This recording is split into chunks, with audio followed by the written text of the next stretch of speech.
आइए दोस्तों फिर शुरू करते हैं क्लास 10th का chapter, third chapter the Ganga, उसके इम्पोर्टेंट क्वेश्चंस। और पिछली वीडियो में इस चैप्टर के जो प्रारंभिक इम्पोर्टेंट क्वेश्चंस थे, लॉन्ग क्वेश्चंस थे, उनको अपलोड किया जा चुका है। और इस चैप्टर की समरी और वर्ड बाय वर्ड इसका अर्थ, हिंदी अनुवाद भी अपलोड किया जा चुका है। उसको भी आप शर्मा स्टडी पॉइंट पर जाकर के देख सकते हैं। और आज इस चैप्टर के जो शेष लॉन्ग क्वेश्चंस हैं उनको पढ़ते हैं। तो आइए शुरू करते हैं। What is the significance of the Ganga for Nehru?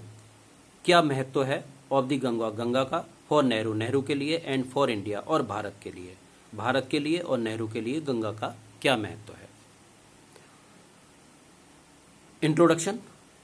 The Ganga is one of the largest reverse of India. Ganga Bharat की एक सबसे जो बड़ी नदियां हैं उनमें से एक है। शी इज कंसिडर्ड, उसे माना जाता है, द होलीएस्ट माने सबसे अधिक पवित्र माना जाता है, one of the Hindus, for the Hindus, हिंदुओं के लिए उसे सबसे अधिक पवित्र माना जाता है। यानी कि हिंदू लोग हैं वो इस गंगा नदी को सबसे अधिक पवित्र मानते हैं। सिग्निफिकेंस माने महत्व, of the Ganga for Nehru, Nehru के लिए गंगा का महत्व। Nehru has seen the Ganga, Nehru ने देखा है गंगा को, सिंस हिज चाइल्डहुड, अपने बचपन से।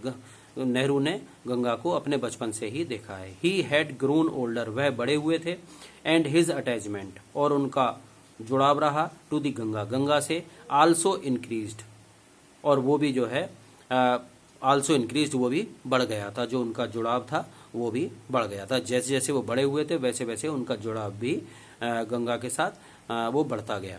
ही हैड सीन, उन्होंने देखा था गंगा को, इन वेरिंग मूड्स, विभिन्न प्रकार के मूड में, विभिन्न प्रकार के रूपों में, विभिन्न गतियों में देखा था। इन डिफरेंट सीजन्स, अलग अलग सीजन्स में, अलग अलग जो सीजन्स थे, जो मौसम थे, उनमें अलग अलग उसके मूड उन्होंने देखे थे। इन द मानसून, मानसून में, जो मानसून का मौसम होता है उसमें, it has a broad bosom, it has a broad bosom, Ganga रखती है एक चौड़ी छाती के समान अपना आकार रखती है, लाइक दैट ऑफ सी, जिस प्रकार का एक समुद्र होता है, समुद्र बहुत विस्तृत होता है, उसी प्रकार से गंगा भी बहुत चौड़ी हो जाती है मानसून के मौसम में।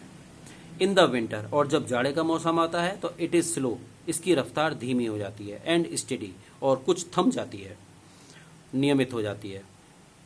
द गंगा रिमाइंड्स, गंगा याद दिलाती है नेहरू को, ऑफ द स्नो कवर्ड, बर्फ से ढकी हुई चोटियों की याद दिलाती है, एंड डीप वैलीज, और गहरी घाटियों की याद दिलाती है, ऑफ द हिमालयास, और हिमालय की गहरी घाटियों की और बर्फ से ढकी हुई चोटियों की याद दिलाती है। विच ही लव्ड, जिसको कि वह पसंद करते थे, सो मच, बहुत अधिक, जिसको कि वह बहुत अधिक पसंद करते थे। शी आल्सो रिमाइंड्स, वह भी याद दिलाती है, हिम माने उन्हें, ऑफ हिज लाइफ, उनके जीवन की याद भी दिलाती है, एंड वर्क, और कार्य की भी याद दिलाती है, जो कि कास्ट माने गुजरे हैं, इन द वेस्ट प्लेन्स, विशाल जो मैदानी भाग हैं, ऑफ द गंगा, गंगा के विशाल मैदानी भागों में जो उन्होंने कार्य किए हैं उनकी भी वो, और उन्होंने जो अपना जीवन बिताया उसकी याद वो उन्हें दिलाती है।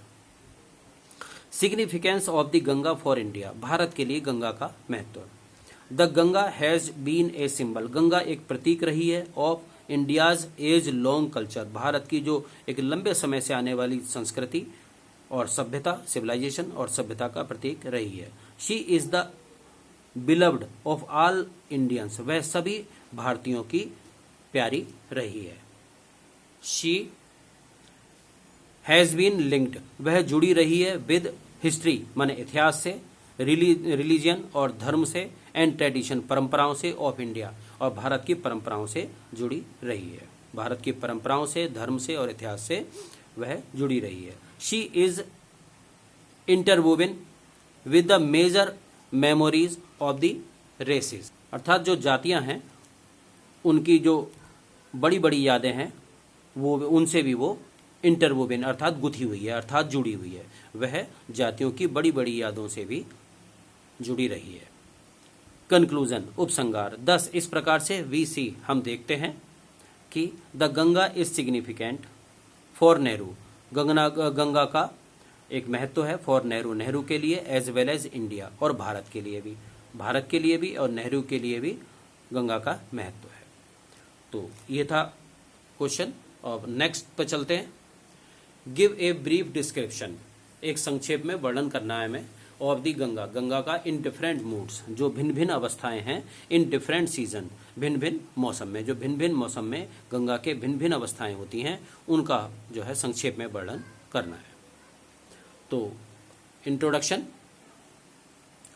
The Ganga specially is the river of India, Ganga विशेष रूप से भारत की नदी है। शी इज बिलव्ड, वह प्रिय है, ऑफ हर पीपल, वह भारत के लोगों की प्रिय है। इंडियाज रेशियल मेमोरीज, जो भारत की जो मेमोरीज, स्मृतियां हैं जाति संबंधी, या भारत की जो जातियां हैं उनकी स्मृतियां। हर होप्स, और उसकी आशाएं, एंड फियर्स, उसके भय। हर सॉन्ग्स, उसके गीत। ऑफ ट्रियम्फ, माने विजय के, उसकी विजय के गीत। हर विक्ट्रीज, उसकी विजय। एंड हर डिफीट्स, और उसकी पराजय। आर इंटरमिक्स्ड, वो मिली जुली हैं। विद द गंगा, वो गंगा से ही जुड़ी रही हैं। डिस्क्रिप्शन अर्थात वर्णन। The Ganga looks smiling, Ganga प्रतीत होती है मुस्कुराती हुई। एंड डांसिंग, और नृत्य करती हुई प्रतीत होती है। इन द मॉर्निंग, सुबह के समय। सनलाइट, जब सूर्य का प्रकाश होता है उसमें गंगा मुस्कुराती हुई और नृत्य करती हुई प्रतीत होती है। शी लुक्स सैड, वह दुखी प्रतीत होती है। एंड फुल ऑफ मिस्ट्री, और रहस्य से भरी हुई प्रतीत होती है। इन द इवनिंग, शाम के समय, जब सायंकाल होता है तब वो दुखी प्रतीत होती है और रहस्य से भरी हुई प्रतीत होती है। शी बिकम्स ए नैरो, वह तंग हो जाती है, कम चौड़ी रह जाती है। स्लो, धीमी हो जाती है। And graceful stream in winter,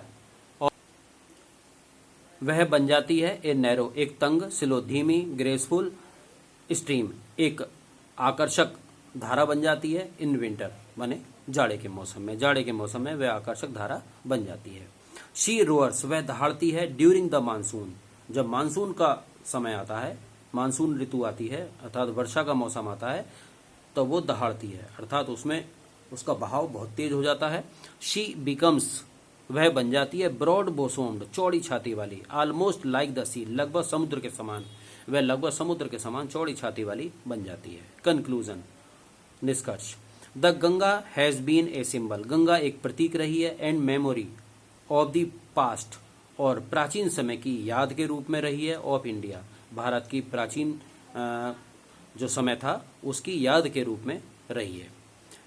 it runs into the present, और यह दौड़ती है इन टू दी प्रेजेंट, वर्तमान समय में, यह वर्तमान समय में भी ये दौड़ रही है, प्रवाहित हो रही है। इट फ्लोज, यह बहती है। On to the great ocean, एक महान जो समुद्र है, सागर है, महान सागर की ओर यह दौड़ती है। ऑफ द फ्यूचर, भविष्य के, यह भविष्य के महान सागर की ओर यह लगातार दौड़ती है। और अब इस चैप्टर का अंतिम long question. In what way, किस प्रकार से, डज पंडित जवाहरलाल नेहरू डिजायर, माने इच्छा करते हैं। हिज एशिस, अपनी राख को। To be disposed of, dispose करने के लिए, विसर्जित करने के लिए, किस प्रकार से वो इच्छा करते हैं। क्योंकि पंडित जवाहरलाल नेहरू ने कहा था कि यदि मेरी मृत्यु भारत से बाहर किसी और देश में भी हो जाए तो वहीं पर मेरा दाह संस्कार किया जाए, और वहां से मेरी राख ला करके उसमें से एक मुट्ठी गंगा में प्रवाहित की जाए, और बाकी जो शेष राख है वो उसको संभाल करके ना रखा जाए, बल्कि ऊपर वायु में ले जा करके एरोप्लेन के द्वारा भारत के विशाल जो मैदान हैं, खेत हैं, उनमें बखेर दिया जाए। तो उसी से संबंधित ये क्वेश्चन है कि किस प्रकार से पंडित जवाहरलाल नेहरू इच्छा करते हैं अपनी राख को डिस्पोज करना, अर्थात विसर्जित करने की इच्छा करते हैं। तो इंट्रोडक्शन, प्रस्तावना। Nehru liked his body, Nehru पसंद करते थे कि उनका जो शरीर है टू बी क्रीमेटेड, उसका दाह संस्कार किया जाए। आफ्टर हिज डेथ, उनकी मृत्यु के बाद उनके शरीर का दाह संस्कार किया जाए। इफ ही डाइड, यदि उनकी मृत्यु हो इन ए फॉरेन कंट्री, विदेशों में, यदि विदेश में उनकी मृत्यु हो तो his body should be cremated, उनके शरीर का क्रीमेट अर्थात दाह संस्कार कर दिया जाए वहीं पर। एंड हिज एशिज, और उनकी राख सेंट माने भेज दी जाए टू इलाहाबाद, और उनकी राख को इलाहाबाद भेज दिया जाए। डिस्पोजल ऑफ हिज एशिज, और उनकी जो राख है उसका डिस्पोजल। अर्थात उसका विसर्जन। ही डिजायर्ड, उन्होंने इच्छा व्यक्त की थी कि ए हैंडफुल ऑफ हिज एशेज, उनकी एक मुट्ठी राख थ्रोन माने फेंक दी जाए, इन दी गंगा, गंगा में विसर्जित कर दी जाए। हिज डिजायर, उनकी इच्छा, to have a handful of his ashes, उनकी जो राख थी उसमें से एक मुट्ठी को विसर्जित करना गंगा में, इन थ्रोन इन दी गंगा, गंगा में जो विसर्जित करना है उस वो ये था। एट इलाहाबाद, इलाहाबाद में। हैड नो रिलीजियस इंपॉर्टेंस, उसकी कोई भी धार्मिक महत्ता नहीं थी। उन्होंने कह दिया था कि धर्म से जोड़ करके इसको ना देखा जाए। ही हैड बीन अटैच्ड, वह जुड़े रहे थे, टू दी गंगा, गंगा से, एंड द यमुना, और यमुना से, यमुना नदी से जुड़े रहे थे इलाहाबाद में। एवर सिंस, हमेशा से, एवर सिंस हिज चाइल्डहुड, अपने बचपन से ही वो गंगा से और यमुना से इलाहाबाद में जुड़े रहे थे। एज ही हैड ग्रोन, क्योंकि वह बड़े हुए थे, जैसे जैसे वह बड़े हुए, ओल्डर, हिज अटैचमेंट, उनका जुड़ाव, हैड आल्सो ग्रोन, वो भी और अधिक बढ़ता चला गया। जैसे जैसे उनकी आयु बढ़ी वो बड़े हुए, उसी के साथ साथ ही उनका गंगा और यमुना से अटैचमेंट बढ़ता चला गया। नेहरू डिजायर्ड, नेहरू ने इच्छा की, उनकी इच्छा थी कि द मेजर पोर्शन, जो बड़ा भाग है, ऑफ हिज एशेज, उनकी राख का, डिस्पोज माने विसर्जित किया जाए, of in the manners given below, उस प्रकार से जैसा कि आगे दिया हुआ है, इस प्रकार से उन्हें विसर्जित किया जाए, उनकी राख के बड़े हिस्से को। No part of his ashes, उनकी जो राख है उसका कोई भी हिस्सा शुड बी केप्ट, संभाल कर ना रखा जाए, और प्रिजर्व्ड, संचित ना किया जाए। द मेजर पोर्शन, बड़ा भाग, ऑफ हिज एशेज, उनकी राख का जो बड़ा भाग है, शुड बी डिस्पोज्ड, माने वो विसर्जित कर दिया जाए, बखेर दिया जाए, इन दी फॉलोइंग वे, इस आगे जो दिया गया है इस तरीके से उसको जो है डिस्पोज किया जाए, विसर्जित किया जाए। ही वांटेड, वह चाहते थे कि हिज एशेज, उनकी राख, टू बी कैरीड, माने ले जाई जाए, high up into the air, ऊपर हवा में ले जाई जाए, इन एरोप्लेन्स, हवाई जहाज में ऊपर ले जाई जाए, एंड स्कैटर्ड, और बखेर दिया जाए, फ्रॉम दैट हाइट, उस ऊंचाई से, ओवर द फील्ड्स, माने खेतों में बखेर दी जाए, वहीं ऊंचाई से, वेयर द फार्मर्स, जहां किसान, ऑफ इंडिया माने भारत के, जहां भारत के किसान वर्क हार्ड, कठिन परिश्रम करते हैं, उन खेतों में उनकी राख को बखेर दिया जाए। कंक्लूजन, ही वांटेड, वह चाहते थे ऐसा, वह ऐसा चाहते थे, that his Ashes might mix with, वह ऐसा इसलिए चाहते थे कि क्योंकि उनकी जो राख है माइट मिक्स, मिल जाए, विद द डस्ट माने धूल में, एंड सॉइल, और मिट्टी में मिल जाए, ऑफ इंडिया, भारत की मिट्टी में, वो इसलिए ऐसा इसलिए चाहते थे कि उनकी जो राख है वो भारत की मिट्टी में मिल जाए, and become an inseparable part of India, और भारत की मिट्टी का एक ऐसा अंग बन जाए जो कि इनसेपरेबल हो, अर्थात उसे अलग ना किया जा सके, अर्थात पूरी तरीके से वो भारत की मिट्टी में मिल जाए। तो इस प्रकार से ये अंतिम क्वेश्चन था द गंगा चैप्टर का, और